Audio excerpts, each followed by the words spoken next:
বাংলাদেশের স্বাধীনতার জন্য সর্বকনিষ্ঠ যুদ্ধবন্দীদের একজন তারেক রহমান। মাত্র 4 বছর বয়সে কারাগারে বন্দী হতে হয়েছিল তারেক রহমানকে। তার বাবা মেজর জিয়া দেশকে স্বাধীন করার জন্য চট্টগ্রাম থেকে শুরু করেছিলেন প্রতিরোধ আন্দোলন।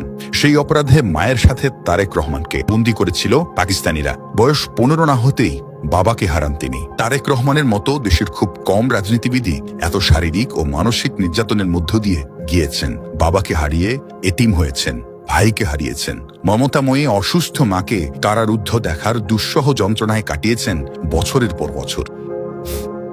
আইনের জটিলতা থাকায় ছোট ভাই আরাফাত কোকোর মৃত্যুর পর তাকে দেখতে যেতে পারেননি তারেক রহমান। 1/11-এর পর যে পরিমাণ অত্যাচার পোহাতে হয়েছে তারেক রহমানকে, তাতে তার জীবন নিয়েই শঙ্কায় পড়তে হয়।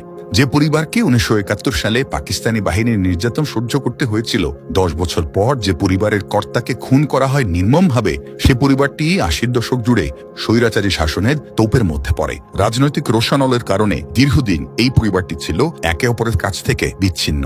তারেক রহমানের বিরুদ্ধে অনেক কথাই বলা হয়, কিন্তু কখনোই তার জীবনের এই দিকগুলো তুলে ধরা হয় না।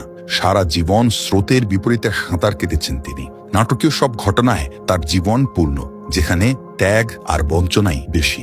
আমার সাথে অন্যায় হয়েছে, অবিচার হয়েছে, আমার পরিবারের সাথে হয়েছে, আমার বাবাকে হত্যা করা হয়েছে, আমার মায়ের সাথে অন্যায় করা হয়েছে, আমার ভাই মৃত্যুবরণ করেছে এই অত্যাচারের কারণে। এই সকল অন্যায়ের, অবিচার, অত্যাচারের জবাব দিতে চাই। আমাদের 31 দফা যদি আমরা সফল করতে পারি, তাহলেই জবাব দেওয়া হবে।